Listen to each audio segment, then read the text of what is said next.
Or where are we? Kuf Zayin, right? I think so. Okay, why not? Alrighty.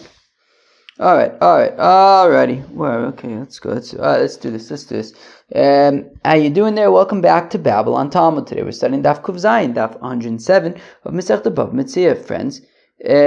Alright, well, we're going to do Daf Kuf Zayin today. We're going to start in Daf Kuf Vav Mud Beis, about 5-6 lines from the bottom. At the Mishnah, if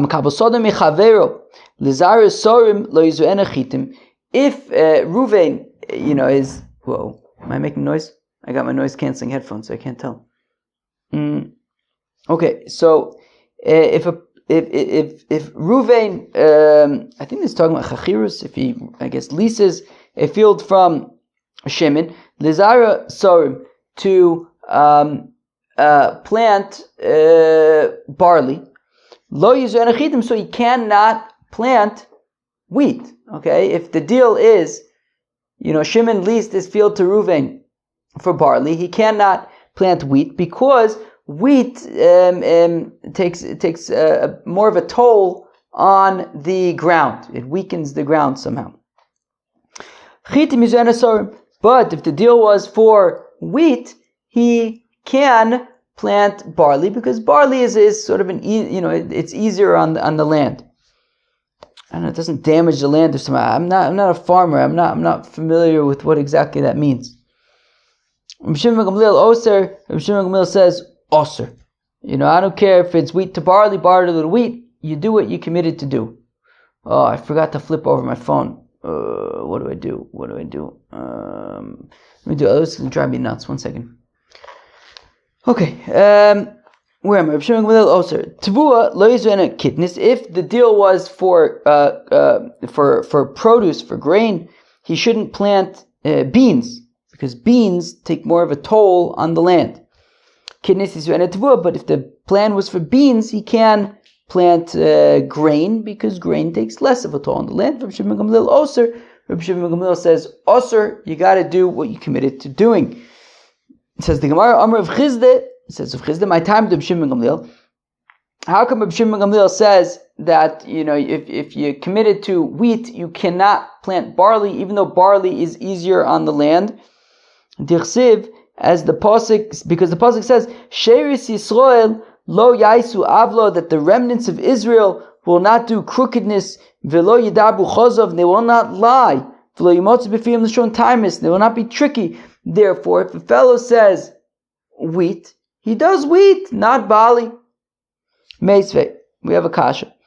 Migbas Purim le Purim. We saw this the other day, week, month. Ayin Ches. What's 106 minus 78? Ooh, that's a tough one. 28. Not too tough. Not too tough. Tough, but not that tough. Did I get it right though? 106 minus 78. Yeah, that should be 28, right? I think so. All right. Now, how come?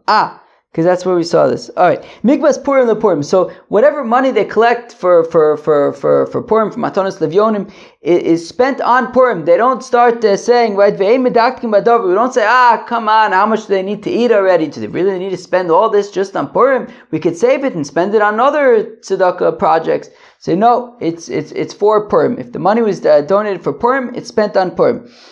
And an Ani who receives this Matanos Levyonim cannot spend it to buy, or I guess the specific money for Purim, cannot spend it on his shoes, right? He has to spend it on wine to get fashnikit, or on mashloach manos, whatever it might be. If he wants to spend it on something else, he would have to kind of work it out with the people of the city. Divrei Rabbi Yaakov, Shalom Shimon Meir. Rabbi Shimon ben Gamliel Omer, but says Rabbi Shimon ben Gamliel Mekel. Rabbi Shimon ben Gamliel is lenient, and he says, I guess he would be able to spend it on his shoes. So, how come in our Mishnah, Rabbi Shimon ben Gamliel is saying if you say wheat, you got to stick to wheat. You can't plant barley, and yet when it comes to Migbas Purim, even though the money was collected for Purim, it can be spent on his shoes. What happened? Why in one place where was he being stringent? The other place he's saying, it's okay, you can use it for something else. Rabbi says, time of the Reb Shimon ben Gamliel. So says Rabbi, look, the reason for Reb Shimon ben Gamliel is not because you have to stick to your word. That's not why. It's a practical reason. Kidemar, it's like Rabba. The Omar that Rabba says, Hayman denicha le, right? Rabbi refers to Rabba as Mar, his master, who also, he was his Rebbe, who's also who he grew up with in his house. Hayman denicha le ditizbar are, if a person wants to ruin his property, his land, so that it will be fallow, Lizru ashata chite v'shata saire.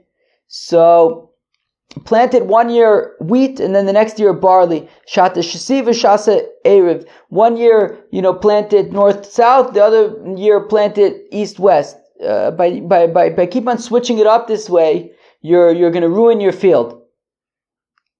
So the point being that so Reb Shimon ben Gamliel is not saying it because of Sheris Yisrael Yasu Avil V'Dabu Chazuv Le'Mosam B'Fiyim L'Shon Tamis. No, that's not why. It's not because you have to stick to your word. It's for practical reasons. If Shimon's saying to Reuven, look, you're going to plant wheat, it's because the previous year he also planted wheat. And if Reuven plants barley, then that means that last year was wheat, this year is barley. Switching off like that on your field is going to ruin the field. Again, I'm not a farmer. If we have any farmers in the crowd, maybe that's like a rule in farming, is you don't plant wheat 1 year and barley the next year, although we're going to see an exception to that rule in a second. But so it's for practical reasons. So Kilu, if the deal was that Reuven's going to plant wheat, he needs to plant wheat because he could actually be causing permanent damage to the field or kind of a headache to Shimon. But this is only if he doesn't double plow. But if he double plows, then it's okay. Meaning, so let's say he plants barley this year, and after he harvests the barley, he plows the field. And then once again, and then next year, so he planted barley this year and he wants to plant wheat next year. So if he plows after harvesting the barley and then plows nachamol another time before planting the wheat the next year, so it was barley last year, wheat the next year, but he plowed it twice between when the barley was there and when the wheat seeds go in, so then that is okay. Tvula is ene kitnis v'chulei.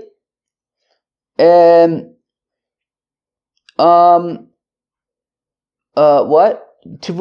Okay. If the deal was for grain, he cannot plant beans. Masni le Rav Yehuda le Ravin. So Rav Yehuda taught to Ravin, Tvur Yizre'eno kitnis. So Rav Yehuda says to Ravin Rav Yehuda teaches that if the plan was for grain, he can plant beans. Amalei. But Ravin says to Rav Yehuda, Va'onantanan, Tvur lo Yizre'eno kitnis. But I thought the Mishnah says that if the deal was for grain, he cannot plant beans, because it weakens the ground. Amalei lo kasher. Rav Yehuda says it's no problem. Alon v'alu. It depends in Eretz Yisrael or Bavel. In Eretz Yisrael, which is more hilly land, right? Yerushalayim harim savivla. Of course, we have mountains, we have hills in Eretz Yisrael. Eretz Yisrael is the best. Today's Yom Yerushalayim. Celebrate the holy city of Jerusalem, where I live. Uncle Ponim. So in Eretz Yisrael, where it's hilly and mountainous, it's more sensitive, I guess, to these different conditions and weakening the land. But Bavel was more, I guess, naturally able to deal with different kinds of things better, and therefore you could switch it up. And therefore, you can even, if the deal was for Tavur, you could still plant beans, and we're not concerned about like weakening the land. In Bavel, that wasn't a concern. Okay. Amalei Rav Yehuda the Ravin bar Rav Nachman says Rav Yehuda to Ravin bar Rav Nachman, Ravin achi, my brother Ravin, hani tachle dvei kisna. These, I think tachle is like watercress. Is that correct? Why not?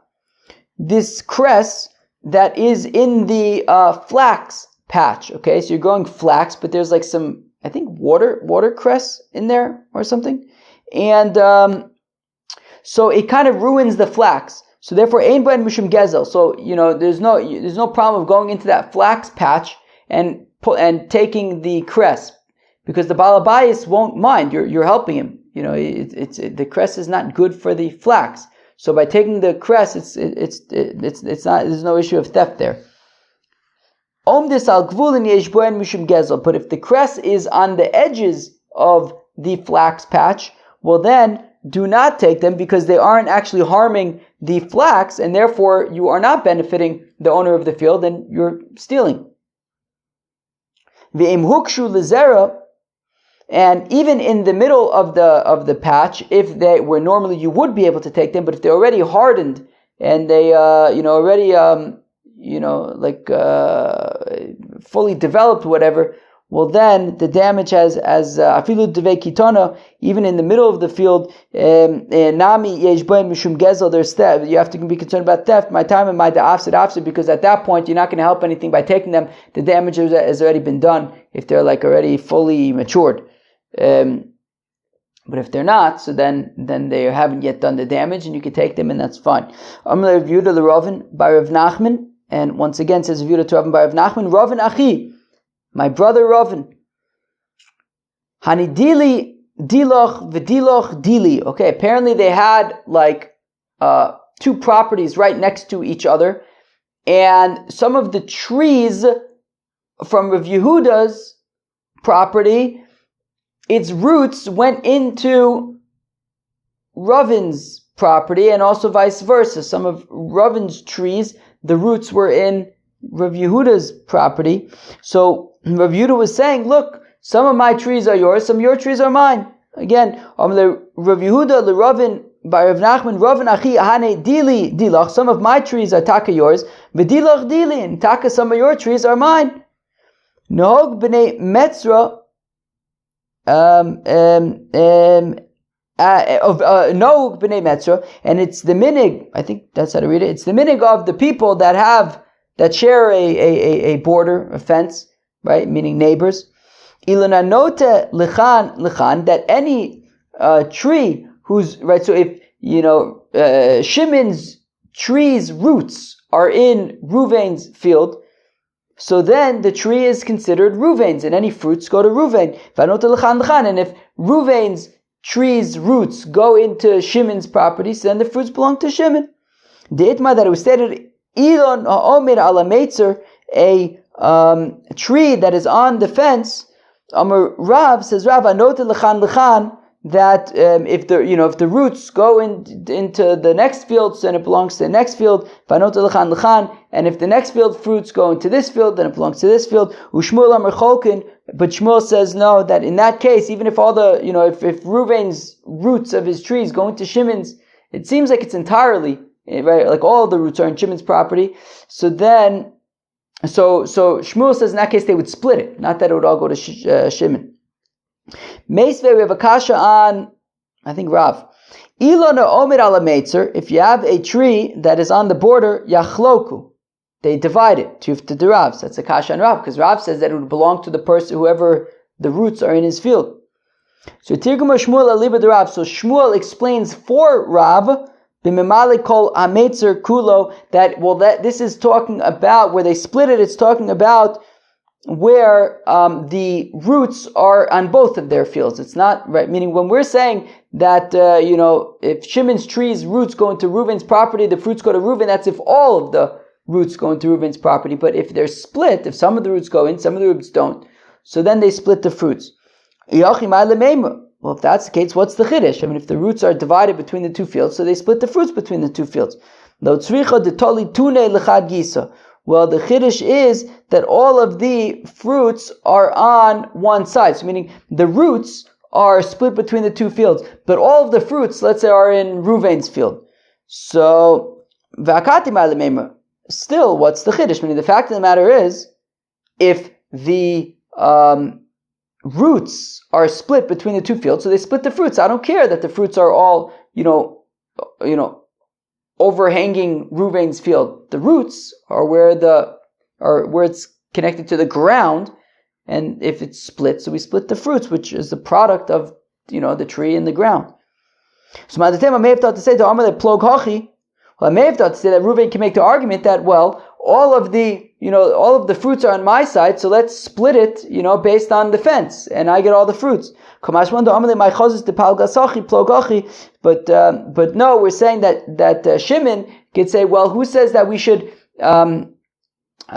split it that way? Let's split it perpendicularly, right? Meaning, if all the fruits are hanging over Reuven's field, so if you cut it based on the fence, well then Reuven will get all the fruits. But if you do it perpendicularly, well then they'll split it 50-50. So therefore, Shimon could say, why do we have to split it that way? Let's split it perpendicularly. Says Rav Yehuda to Rav Nachman, Ravin Achi, my brother Ravin. Lo tezabin ara desmicha lemata. Do not purchase property that is close to the city. Purchase property that is far away from the city. Damar Babo, because the Babo says, Amar Yehuna, Amar Rav, Oslo Adam Shiamod al Stechaber B'Shash Omedes B'Kam Museh, that a person is not allowed to stand in his friend's field when it's like, fully grown, because and ready to harvest and full of geshmaka stuff, because he'll give it an ayin hara, an evil eye, and therefore, right, meaning, so the point is that there's a concern about an evil eye when it comes to a field, and if your field is close to the city, then everyone's going to be walking by it and looking at it and giving it evil eyes. So therefore, better to have your field far away from the city where people aren't looking at it. Ini, is this really the case? Reb Abba the Talmidei de Rav, but Reb Abba found the students of Rav, Omar Lu, and he said to them, My Omar Rav Bahani Kroi. What did Rav say regarding the following verses? Baruch Ato Bo'ir, you are blessed in the city. Uvaruch Ato Basode, and you are blessed in the field. Baruch Ato Bivoecha, you are blessed when you come in. Uvaruch Ato B'tzesecha, and you are blessed when you go out. Va'amrulei Achi Omar Rav, and the student said, this is what Rav said. Baruch Ato Boyer, you are blessed in the city. She'ebeischa samuch lebeis hakneses, that your house should be close to the synagogue. Your house should be close to the synagogue. Baruch Ato basada, you should be blessed in the field. She'yu nechasecha krovim la'ir, that your property should be close to the city. Interesting. So we had just said, right, Rabbi Boam, Rav Huna, Marab, also Adam Shamor al. No, what?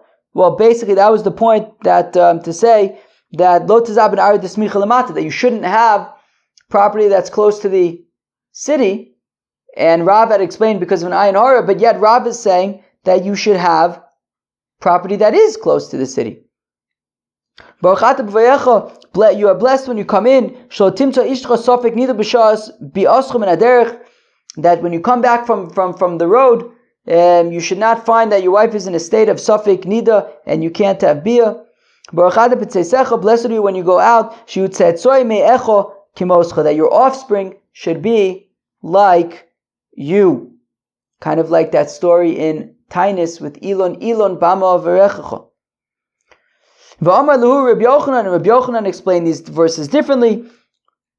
I'm sorry, so Reb Abba then said to Rab's students, Reb Yochanan lo amar achi, Reb Yochanan didn't explain this way, Ella, rather Reb Yochanan explained, Baruch ata boyer, you are blessed in the city, she'ei beis hakisei samuch l'shulchanecha, you should have your bathroom right next to your table. Avo beis hakneses lo, but you shouldn't have your synagogue be too close. For Reb Yochanan the Taimei, Reb Yochanan is consistent with his reasoning to Amar, that he says, schar psios yesh, that you get reward for walking the distance to the synagogue. So you don't necessarily want to have the synagogue right next to your house. You want to walk a shtickle to get reward. Baruch ata basade, blessed are you in the field. Sheyehu nichasecha mishulashin, that you should divide up your property. Shlish betvua, a third in grain. Shlish bezeisim, a third with olives. V'shlish begfanim, and a third with grapes. Baruch ata b'voecha, baruch ata b'tzeisecha, blessed are you when you come and when you go. Shetei yitzioscha min ha'elam, kiviyoscha la'elam. That you're leaving from your exit from this world should be like your entrance to this world. Just like you entered this world without any sin, so shall you leave this world without any sin. So the question is, on the one hand, we were saying that Rav's opinion would be that your field should be far away from the city, and yet Rav says Baruchata Basada means that your field should be close to the city. So Lakasha the Mahader Le Shur Viriska the Lo Mahader Le Shur Viriska depends if you have a fence around the field. If you have a fence around the field so people can't see it and give it an ayin hara, so then it should better that it's close to the city. You don't have to schlep out to it. But if you don't have a fence, well then it should be far away because you don't want people seeing it and giving evil eyes. The Eibishter will remove from you all sickness. Omer Rav says Rav Zo'ayin. This is the evil eye. Rav the time Rav is consistent with his reasoning. The Rav Solik Levei Kivrei that Rav went to Wellwood. He went not as a permanent guest, but as a visitor. He went to I don't know if Wellwood was around at the time, but he went to Bovelwood, and he went to the cemetery. And where am I? Avad, he did whatever hocus pocus he had to do. And then Omar, and then he was able to tell why everybody died. That 99% of the people here died because of an ayin ra'ah. Only 1% died in a normal way. This is the wind. Wind is like bad. Well, bad winds are bad. Shmuel is consistent with his reasoning. Shmuel says that everyone dies because of some kind of bad wind. But what about like people that are murdered with like a sword? That's not wind, that's a sword. Well, there also you could argue that really technically they're dying because of this wind. Theoretically, if not for the wind, you could have gotten some kind of like healing situation and healed the wound. And he would have lived. Reb Chanina Amar Zotzina, this is cold. Reb Chanina says, everything is in the hands of God except for like if you go out in the cold, and so don't go out in the cold. Shenemar Zbazo says, that cold stuff in the ways of crooked people, shomenavsho, but somebody who guards his soul, yirchak mehem, yirchak or yirchak mehem, will distance himself from them, so you don't want to be cold, and the Eibishter will make sure you don't get cold. Rabbi Yossi Reb Chanina Omar Zotzoa, this is excretions. The Omar Mar Tzoas Achotim v'Tzoas Ozen, the excretions of the shnaz and the excretions of the ears. Ruban Koshem Yuton Yofe, a lot of them is not good, a little bit of it is okay. Rabbi Lazar Omar Zomara says Rabbi Lazar is a gallbladder. Tani Nam Yochel, we also in a brayso like this, Machlo Zomara, a disease is the gallbladder. Why do they call it machlo? Because it messes up the person's whole body. Alternatively, machlo b'gematria is 83, and there's 83 sicknesses that are connected to the gallbladder. And the remedy for gallbladder issues is bread in the morning with salt and a pitcher of water. Chaim. 13 things were said about pas shachris, about morning bread. Matzelas minachama, it saves you from, I guess, like a fever. Uminatzina, or from the chills. I don't know, from the heat, from the cold. Uminazikin, from winds, like Shmuel said, those bad winds. Uminamazikin, and demons. Umachkimas pesi, it makes fools smart. V'zocha badin, and you will merit in court. Lilma Torah, l'lamed, it'll help you learn Torah, to teach Torah. Udvarv nishmoin, and people are going to listen to what you say. V'tamud meskayim biyod, you're going to remember your learning. V'en b'sar ma'le hevel, and you're not going to get all sweaty. V'nizkok liishto, v'enu misave liish acheres, and you'll have enough beer, in the morning. You'll have beer in the morning with your wife, and then you won't have a tire for other people, for other women. V'reges kino shebnei me'ayim, it kills the louse in your innards. Some say afmotzias akino machnis ahava. Some say it releases, it gets rid of the jealousy, and it brings in love. Amalei Rabba L'Ravi by Mari says Rabba Tov by Mari Menoa Milsa Damri Inche. Where comes this thing that the people say? Shisin Reite Rahot. You can run 60 times v'lomatu, but you won't be able to catch up l'gavid mitzafa karach to somebody who had pashachris, somebody who had bread in the morning. V'amar Rabbanan, the rabbi said, Hashkim ve'echol b'kayitz b'nei achama. Get up and eat in the morning. In the summer because of the heat, uv'chorif b'nei tzina, in the winter because of the cold. Amalei.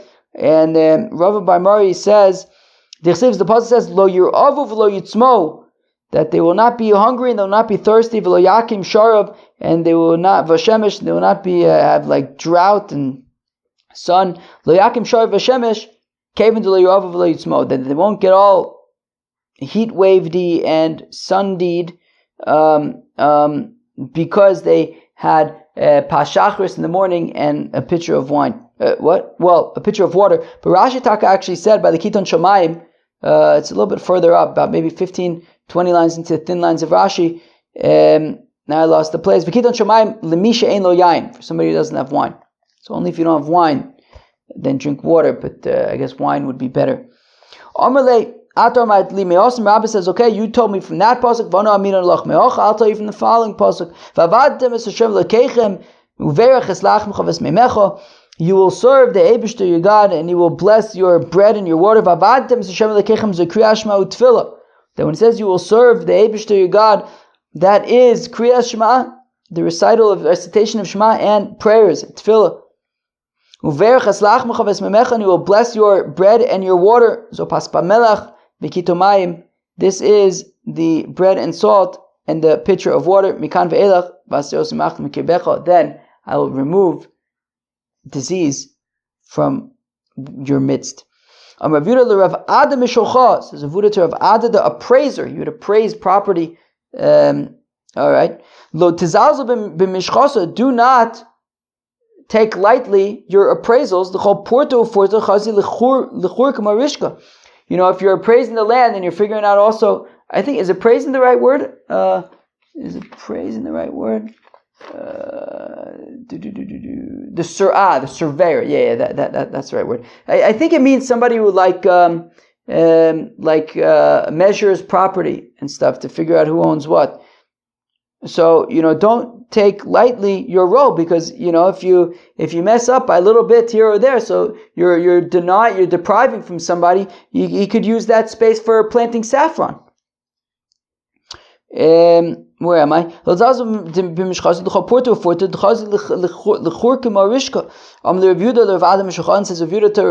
surveyor, that when it comes to a like watering stream, that meaning if you have like a river and then the farmers build this little kind of watering thing to be able to water their fields, so on 4 amos on either side of it, they would leave it so that you wouldn't plant there and damage this channel. So the Dalet Amos da Anigra, so the 4 amos on either side of this channel, Zalzal Behu, don't be so exact with them. Give a little bit of wiggle room there to just to ensure that the channel is not going to get damaged. The Anhara Lo Timshachenu Klal, and if it's a bigger river where lots of fields and areas are dependent on, well then don't even measure it at all. Just be eyeball it and be generous with how much space you have on either side of it to make sure that the banks don't get the river banks don't get ruined at all with planting. Klal. Rav Yehuda l'taimei, Rav Yehuda is according to his reasoning. The Amar of Yehuda, Arba Amos da Nigra livnei Anigra, that the 4 amos of this water channel are for the people of the water channel, it affects them because they need it for their fields. The anhara d'chuli ama, but in terms of by a big river, well then it affects everybody. So therefore, be particularly generous with making sure that nobody's going to ruin those banks with planting. Machas Rabbi announced, Milo kisve nagde betray ivre naira kotsu. That, what's the kisve nagde? I think, let me just make sure. Yeah, it's the width of the bargeman's shoulders, because they would I guess they would bring things down like the river or something, and you'd have, I don't know how this works exactly, but I tried to watch it on YouTube, but I didn't really find anything particularly interesting. But I don't know, they were like barges, and people would connect them with rope, and I guess that's maybe they would schlep them upstream or somehow. I don't really know, something like that. But they would have to be walking on the sides of the river with the ropes. So Rabbi Ami would say, Melo kisvei nagde, so enough room for the shoulders of these bargemen, betray ivre nara, on both sides of the river, kotsu, chop down and clear out those areas so that they have room to be able to, do their work. Rav Nosson bar Hoshaya cut shitzer amsa. Rav Nosson bar Hoshaya cleared away an area 16 amas wide, like a Rosh Hashanah. Also, Ale b'nei Mashrunya, but the people of Mashrunya, I guess this is where he cut down the trees. They all got very upset with him. Tafnu, and they, I don't know, did something. I don't know. They pushed him out somehow. Hilku, they hit him. Husaver, the reason why he said 16 amos was Kirshus Harabim. He thought that you needed to clear out a space like Rishus Harabim, which is 16 amos wide. Velohi, but that's not true. Hasam bayin and kulei, in Rishus Harabim, you need a lot of space for the transportation and things. Hacham mishum amtuche ashleun hu. But over here, you just need enough room for these people, the bargemen, to be able to work with their ropes. Kimlo kisvei nagde sagi, and it's enough to just have an area where the bargemen can comfortably maneuver with their ropes. That's enough. Rabbi Ravuna avale Abba Aguda Denara. Rabbi Ravuna had some is like property with wooded property next to the river. Amrule, so they said to Rabbi Ravuna, Nekutz Mar, cut down the trees so that we can do work there and be able to do our barge work there next to the river. Amrulu, Rabbi Ravuna said to them, Kotsu Eloi v'tatoi v'adu nekutzana. Look, my field is surrounded by other fields, right? There are fields on either sides of mine. Speak to them, have them cut down their trees, and then once they do that, I'll cut down my trees. Why would Rabbi Ravuna say that? First, worry about yourself. First, you do the honest thing, and then worry about the other people doing the honest things. Why would Rabbi Ravuna say, let them do it first, and then I'll do it? He should do it first himself. So awesome.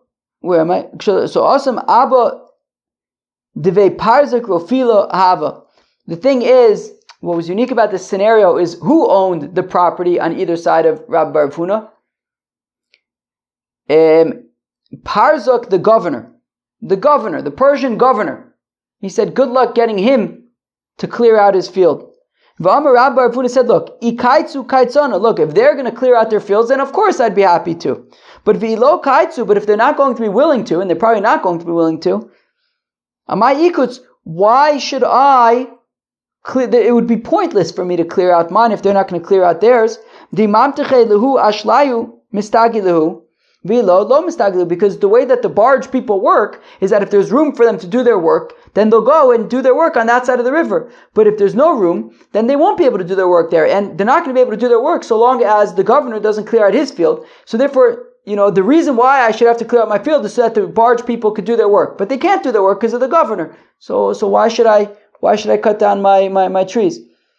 Rabbi Rav Nachman Avakoza ba'arba. Rabbi Rav Nachman was traveling in a boat down the river. And he noticed that there was this wooded area next to the river. Amrlu, and he said to whoever was in the boat with him, Diman, who owns that property? Amrlu, they said to him, to Rabbi Ravuna. They said, oh yeah, that property belongs to Rabbi Ravuna. Omar, and Rabbi Rav Nachman immediately jumped to conclusions. He didn't know the whole context. He didn't know that the fields on either side belonged to the governor and that there was a reason why Rabbi Ravuna didn't cut down the trees. But immediately he jumped to conclusion and he said, that the hand of the leaders were even involved in this travesty, i.e., here's Rabbi Ravuna, he's supposed to be setting an example, and look, he's not even following what he's supposed to be doing. Omar Luhu Kotsu. So Rabbi Rav Nachman said, all right, cut down that area. He's not allowed to have, it's not allowed to be a wooded area. Cut it down. So his people cut it down. Also, Rabbi Rav Huna, Ashkechei Dekayitz, Rabbi Rav Huna finally, when he came back to his field at some point, he saw what happened. Omar, and he says, Man Katze, whoever cut down my field, Takutz Anfe, his branches should be cut. Amekulu Shnei de Rabbi Rav Huna, Lo Yikayim Lezari Le Rabbi Rav Nachman. They say, as a consequence of that, so long as Rabbi Rav Huna was alive, Rabbi Rav Nachman's children did not survive. Wow. That was Daf Kuf Zayin of Masechet BavaMetzia. I hope you enjoyed. Peace out.